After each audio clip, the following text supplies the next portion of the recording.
सुप्रभातम सुप्रभातम सुप्रभातम। आज की ताजा खबर में आप सभी का बहुत बहुत बहुत स्वागत है। वर्ल्ड इकोनॉमी के साथ ही इस एपिसोड की शुरुआत आज हम यहाँ पे करने वाले हैं और वर्ल्ड इकोनॉमी में यूएस की 10 ईयर जिसे यील्ड के बारे में बात करनी ही होगी। 4.11% तक यूएस की 10 ईयर जिसे यील्ड जा चुकी है। सो जो एक्सपेक्टेशंस, बहुत एग्रेसिव रेट कट के एक्सपेक्टेशंस थे, वो कहीं ना कहीं yields are suggesting that कि that will not happen. Will have to see कि एग्जैक्टली क्या क्या होता है। अब उसी मतलब इंटरेस्ट रेट्स के पॉइंट ऑफ व्यू से ही बात करते हैं तो यूके के इन्फ्लेशन के नंबर्स सामने आए हैं and those numbers are not good. अब नॉट गुड मैं इसलिए बोल रहा हूं क्योंकि ऑलमोस्ट 13 महीने से या 15 महीने से consistently we were seeing that कि जो इन्फ्लेशन के रेट्स है यूके में, they were going down. Almost 10.4% तक ये नंबर जा चुका था, बट वहां से कंसिस्टेंट एक फॉल हम देख रहे थे in the inflation. And in the month of November जो इन्फ्लेशन का नंबर था यूके का, that was 3.9%, but in the month of December this number has gone up to 4%। मतलब 0.10% से ये ऊपर आया है। सो पहली बार एक अपटिक कहीं ना कहीं वापस दिखाई दिया है in UK inflation, and that is what is bothering the markets. So rate cuts के जो एक्सपेक्टेशंस, पहले ऐसा बोला जा रहा था कि शायद 2025 में ही रेट कट्स हो सकते हैं, बिकॉज 2% का 2% का उनका इन्फ्लेशन का टारगेट है यूके का भी। और वो अचीव करने के लिए शायद 2025 लगेगा ऐसा लग रहा था। बट इन बिटवीन जो कंसिस्टेंट फॉल इन्फ्लेशन के नंबर्स में देखा गया था, आई थिंक वो कहीं ना कहीं इस राइज के साथ डिसरप्ट हुआ है। और वो फॉल की वजह से एक्सपेक्टेशन ऐसे बिल्ड हो रहे थे कि instead of 2025 the rate cuts in UK also will start in 2024। अब यही वो डेटा, मतलब ये अपटिक, मतलब इज इट अ ट्रेंड वगैरह, ये तो I think will have to wait for 2-3 more months. But these numbers, जब ये ऐसी चीजें हो जाती है तो थोड़ा सा मार्केट जो है कॉन्शियस हो जाता है। कोर इन्फ्लेशन जो है which excludes food and energy was at 5.1% in the month of December, which was unchanged compare to the last month. And services inflation जो है वो इंक्रीज हुआ है to 6.4% in December compared to 6.3% in November. These were few of the reasons why थोड़ा सा इंचअप यहाँ पे UK के इन्फ्लेशन का नंबर हुआ है। और similarly I think whenever the inflation numbers will be on a higher side, the rate cut expectations की रेट कट एक्सपेक्टेशंस का जो पीरियड है वो थोड़ा एक्सटेंड हो सकता है। And that's what is bothering the markets. Now the next news is from China. So China's Q4 GDP grows at 5.2%। और ये मार्केट ने निगेटिवली रिएक्ट किया है। कल भी चाहे शंघाई मार्केट्स की अगर हम बात करते 2% से वो गिरे थे। उसके पीछे का reason, the expectations were little higher. 5.3% की एक्सपेक्टेशंस थे, बट एक्चुअल नंबर आया 5.2%।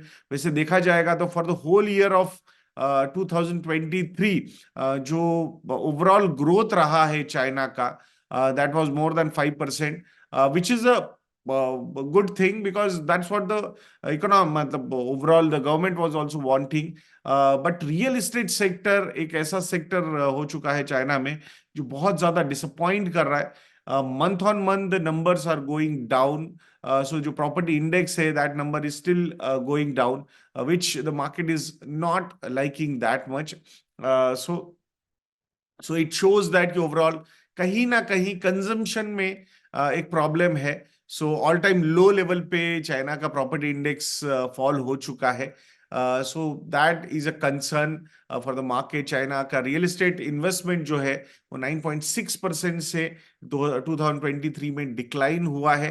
ग्रोथ फॉरकास्ट चाइना ने वैसे बीट किए हैं for 2023, but still this is one sector कि जो एक कंजम्पशन का एक कोर आइडिया मानी जाती है, वो बहुत ज्यादा स्ट्रगल कर रहा है। आई think that is the pain point currently China is having.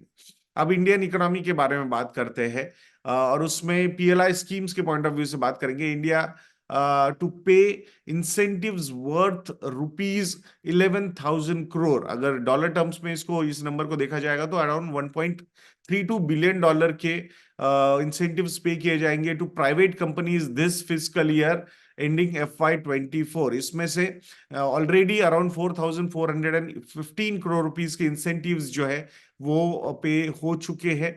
ये जो स्कीम थी, PLI schemes, this scheme was launch in 2020, and ये अराउंड 14 सेक्टर्स को कवर करती है, ये स्कीम। सो इलेक्ट्रॉनिक प्रोडक्ट से लेके फार्मास्यूटिकल ड्रग्स, ऐसे नंबर ऑफ ऑप्शंस सेक्टर्स यहाँ पे कवर किए गए हैं। There is one more news regarding FDI। So mister Ashwini Vaishnaw ji का एक इंटरव्यू में पढ़ रहा था, तो उसमें बहुत सही तरीके से उन्होंने बताया है कि कैसे मैन्युफैक्चरिंग पे फोकस, इलेक्ट्रॉनिक मैन्युफैक्चरिंग पे फोकस, डिजिटल सेक्टर पे फोकस करके FDI के नंबर्स यहाँ से बढ़ाए जा सकते हैं। Last year the FDI number was around $71 billion, और जल्द ही in next few years time every year we will hit an FDI, foreign direct investment number of $100 billion। इस साल थोड़ा सा स्लो डाउन ओवरऑल ही रहा है because of the interest rate hikes, ये एक बहुत बड़ा फैक्टर होता है। सो वो मतलब ये जो पैसा है FDI का, इस साल फर्स्ट 6 मंथ में it is around $33 billion. Last year it was at $71 billion total, but soon it should cross around $100 billion, और वो कंसिस्टेंट बेसिस पे होगा।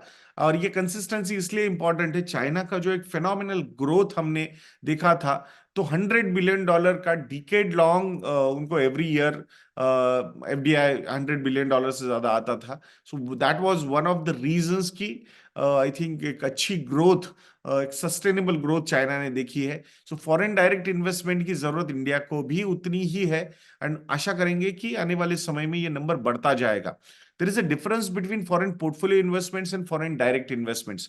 Foreign direct investments it's a commitment capital, ये बहुत लॉन्ग टर्म के लिए आता है, ये डिकेड लॉन्ग या उससे भी ज्यादा की कमिटमेंट्स नॉर्मली रहती है फॉरेन डायरेक्ट इन्वेस्टमेंट्स की। और foreign portfolio investors, foreign institutional investors जो होते हैं, वो मार्केट में आते हैं। सो वो मार्केट में ही स्टॉक्स बाय करते हैं और वहीं पे सेल करते हैं, एंड दैट्स व्हाई ये लॉन्ग टर्म कमिटमेंट होगा नहीं होगा, we can not say about that. So that's why FDI numbers are very important. ये कैपिटल जो होता है, इसके बहुत सारे पॉजिटिव मल्टीप्लायर इंपैक्ट्स हो सकते हैं इकोनॉमी पे, and this is very important capital.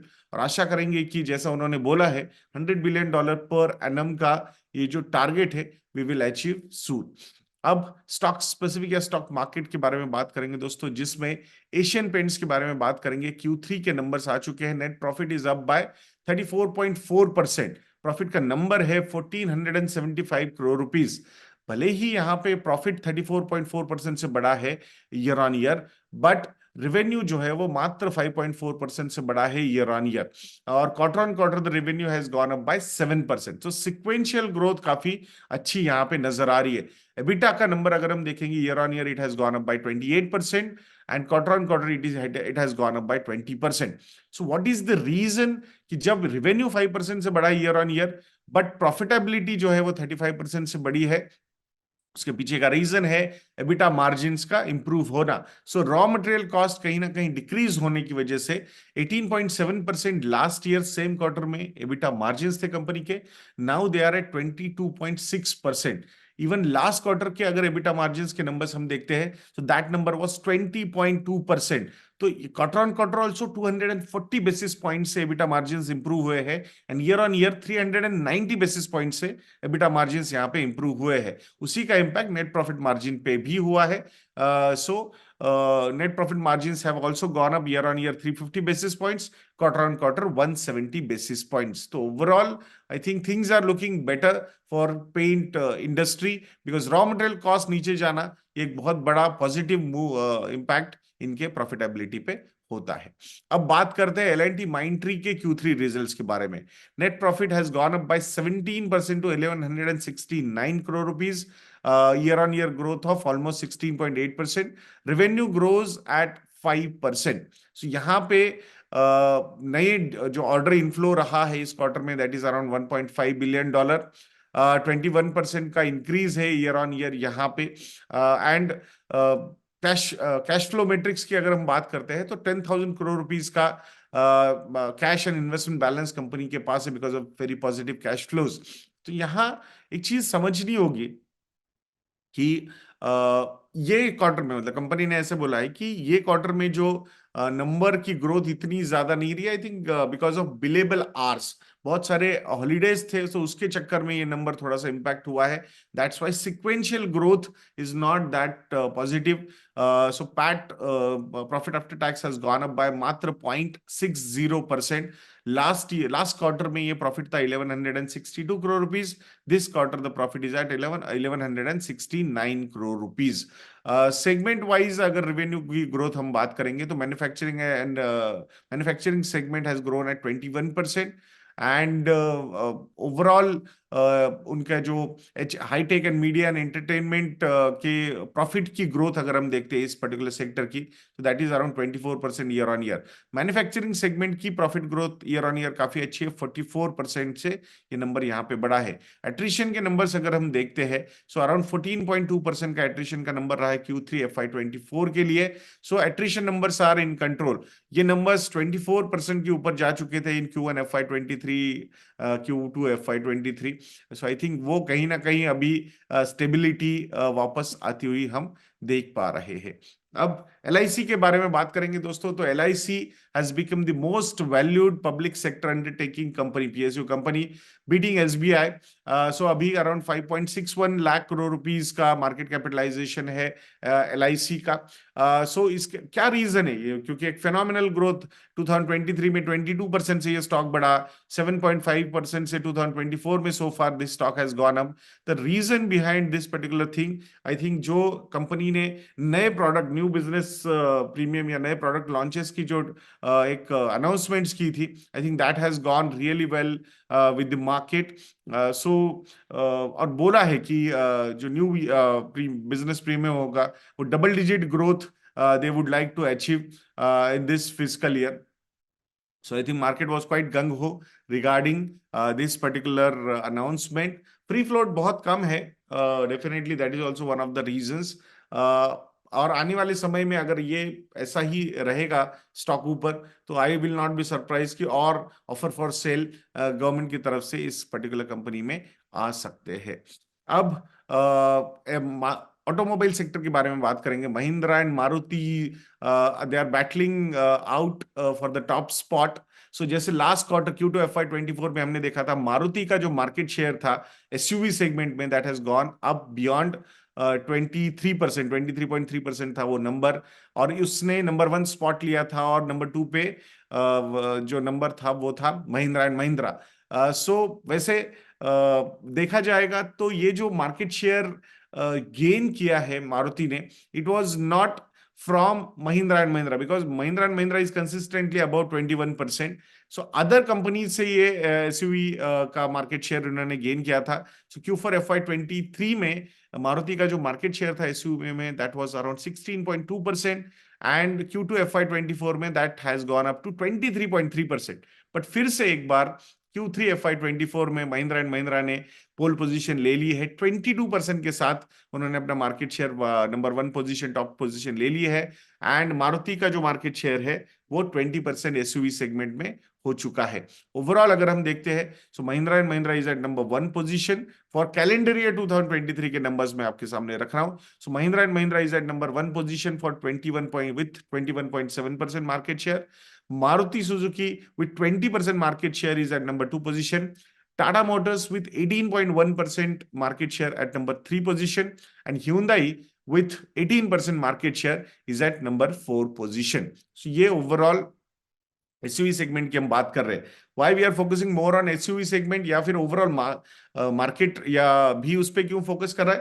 Because that is the segment which is growing really well. Hatchbacks हो, सीडान हो, यहाँ पे कहीं ना कहीं जो फेवर है वो कम होता हुआ दिख रहा है। एंड दैट्स वाई लॉन्चेस की भी अगर हम बात करते हैं तो maximum launches companies are doing in the SUV segment only. So that's why इस पर्टिकुलर सेगमेंट पे नजर रखना उतना ही इंपॉर्टेंट हमें लगता है। अब there are few news regarding एक टाटा मोटर्स रिलेटेड भी न्यूज है।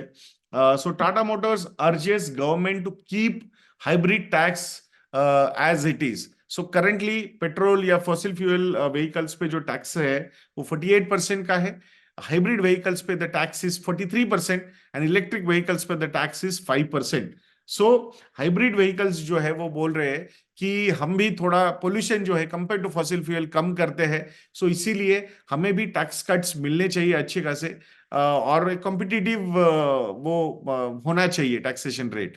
सो ये आइडिया सबसे पहले टाटा सॉरी टोयोटा मोटर्स ने रखा था गवर्नमेंट के सामने ये डिमांड, बट टाटा मोटर्स ने अपनी लॉबिंग यहाँ पे की है, which is a normal thing.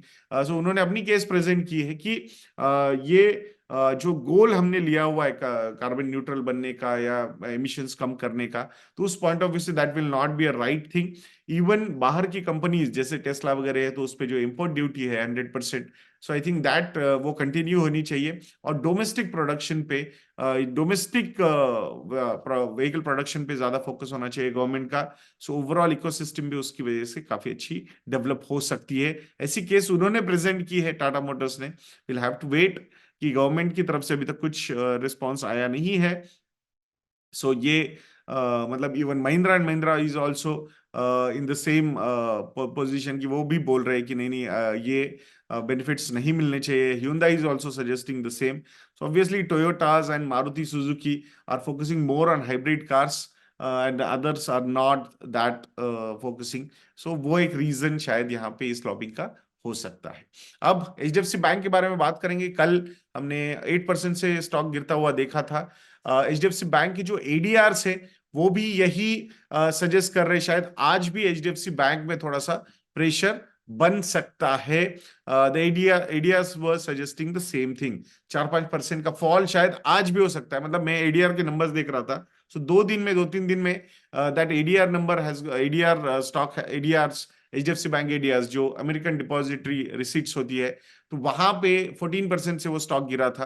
तो शायद उसी का सिमिलर काइंड ऑफ कैस्के इम्पैक्ट जो है वो इंडिया में भी हो सकता है। सो लेट्स सी आज क्या होता है एचडीएफसी बैंक में। सो कैसा लगा आज का एपिसोड, ये कमेंट सेक्शन में लिखना मत भूलिएगा दोस्तों।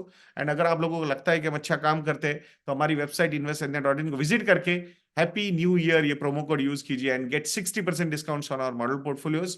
एंड इसके साथ आपको 3 ई लर्निंग कोर्सेज फ्री मिलेंगे: financial planning, mutual funds and stock market basics. तो ये लर्निंग पॉइंट ऑफ व्यू से ये साल में आपको काफी हेल्प कर सकते हैं। तो जरूर विजिट कीजिएगा इन्वेस्ट.इन को। तो ऐसे वीडियोस के लिए चैनल पे बने रहिए, वीडियो को लाइक करना, शेयर करना और चैनल को सब्सक्राइब करना बिल्कुल मत भूलना। नेक्स्ट वीडियो में मिलते हैं। जय हिंद।